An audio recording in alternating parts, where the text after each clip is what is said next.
her first vote. Yeah. Oh, congratulations.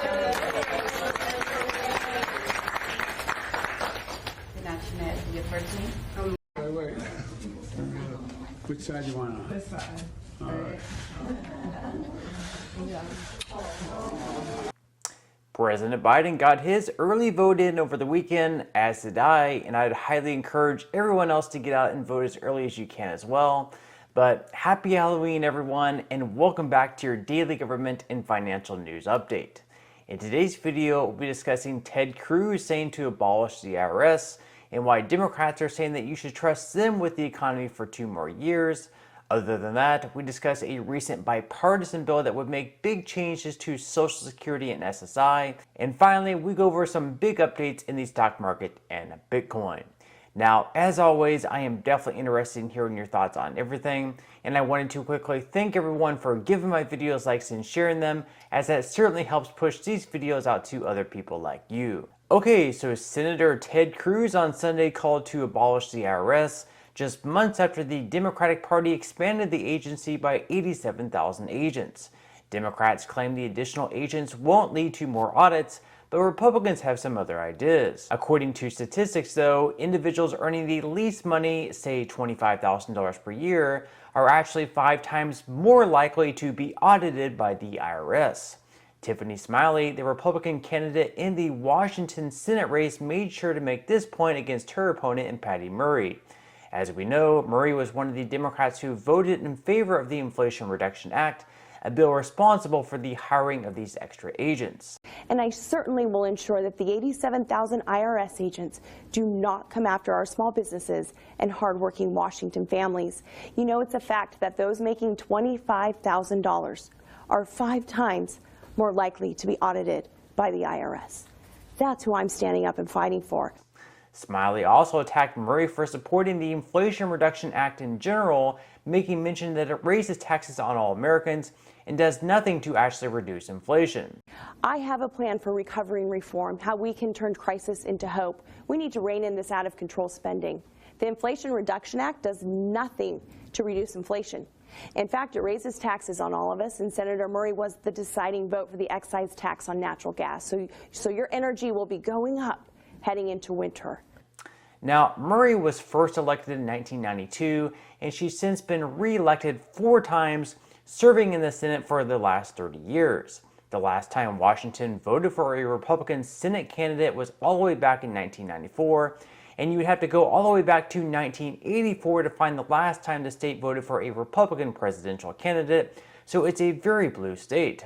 With Americans largely fed up with the current rate of inflation, though, it's possible that Smiley can defeat the 30-year Democratic senator, and in a recent poll, Murray only has a slight lead by 1 point. And considering that President Biden defeated Trump by 20 points back in 2020, a 1-point difference at this point is really closing the gap. Now, over the weekend, the White House press secretary Karine Jean-Pierre was asked about Americans trusting Republicans much more than Democrats when it comes to fixing the economy. Here was her response, interestingly enough, blaming the former administration. And yet still there's inflation.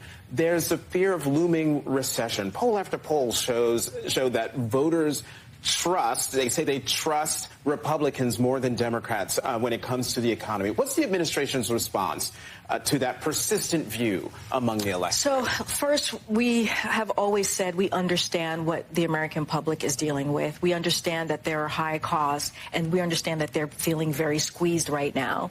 The president always says this, and you hear him say this all the time, that he wants to make sure that we give Americans a little bit more breathing room, which is what his dad used to say when he grew up in Scranton and dealing with these kitchen table issues. So when the president walked into this administration, the economy was in ruins. It was in absolute ruins.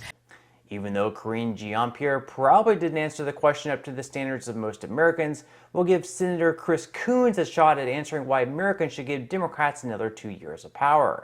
They're worried about gas prices, grocery prices. This is stuff they experience every day. It's happened on your watch, the Democrats' watch, for 2 years. So why should they give you another 2 years of running the country when they're struggling at 40-year highs with inflation?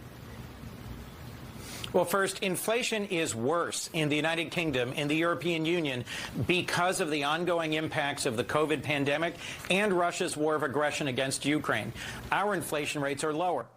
Now, other than inflation, Democrats and Republicans also hope to focus a whole lot on the Social Security program over the next couple of years, being that the two parties will likely have to work together to reach some type of bipartisan agreement. They'll need to figure out some way to make sure that the program doesn't go insolvent within the next 10 to 13 years.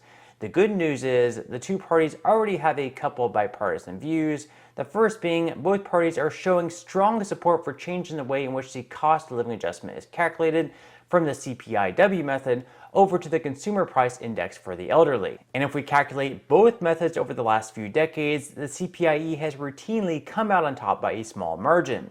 This would ensure that the adjustments made on an annual basis would be much larger, which would obviously help those receiving the benefits. In addition to that, Senators Rob Portman and Sherrod Brown also announced a bipartisan bill earlier this year called the Savings Penalty Elimination Act, which would update the asset limits for people receiving SSI. Currently, SSI beneficiaries can only have $2,000 in assets, and for married couples, oddly enough, it's less than double that at $3,000. Essentially, this is punishing this group of Americans and not incentivizing them to work, save for the future, or even get married. Considering that the average person receiving SSI is getting less than $600 per month, and that for 60% of them, this is their only source of income, you can only imagine how extremely difficult it is to get by. So in the bill, what it would do if passed is it would update the asset limits for SSI beneficiaries to $10,000 for individuals and $20,000 for married couples. Those two limits would also be indexed to inflation, so each and every year they would continue to rise, as opposed to right now where they stay exactly the same no matter how high the rate of inflation is. This would obviously be extremely helpful as it would allow for them to have more savings in case of an emergency, and as I just mentioned before, has support on both sides of the aisle, so this is a bill that I could definitely see passing in the near future. So far, it has only been introduced in the Senate though, so it would still need to be passed through both chambers and then signed into law by the president. And then from there, most recipients would also like to see some other big changes, such as perhaps receiving higher monthly payments, but at the very least, this would push the program in the right direction. Now, in some money news, the stock market will once again open up today, where investors will hope that it keeps up its momentum from last week, where the S&P 500 gained 3.70%, the Dow Jones was in the green by 5.37%, and the Nasdaq was also up by 2.17%. So far for today, though, futures are slightly down, with Dow futures in the red by 0.39%, S&P 500 futures down by 0.50%, and Nasdaq futures are also in the red, down by 0.65%. Coming up tomorrow, the Fed will start the first day of their two-day meeting, where it's largely expected that they'll once again be hiking interest rates by another 75 basis points, all in an effort to cool inflation. Doing so may also have a negative effect in the market though, and then they'll have yet another meeting in December, where, depending on the inflation report for October, they'll be likely raising rates once again, either by an additional 50 or 75 basis points. Of course, of late, the Fed chairman Jay Powell has started receiving political pressure to not raise rates so aggressively in an effort to cool inflation, as they believe that it could begin to have a negative impact on employment. An Ohio Democrat in Sherrod Brown recently wrote an open letter to Fed Chairman Jay Powell, where he wrote that while it is your job to combat inflation, at the same time, you must not lose sight of your responsibility to ensure that we have full employment. The problem is, by raising rates to lower inflation, you're also trying to artificially lower demand, which in turn means fewer consumers, which also means businesses have less of a necessity for workers. It'll be extremely difficult for the Fed to both get inflation under control and also keep the economy from going into a recession.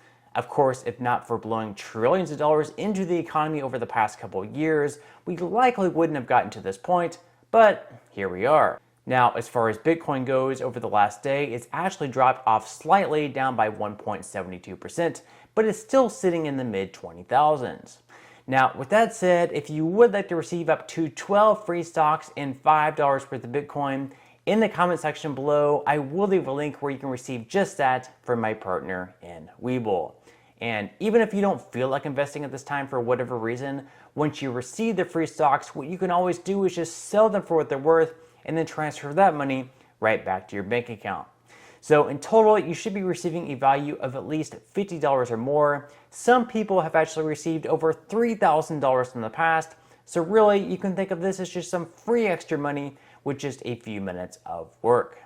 But on that note, I'm going to go ahead and wrap up this video. If you enjoyed the content in today's video and you would like to see more like it, make sure to give this video a like, subscribe to my channel, and also ring the notification bell. That way you'll be the very first to be notified when I do release future videos.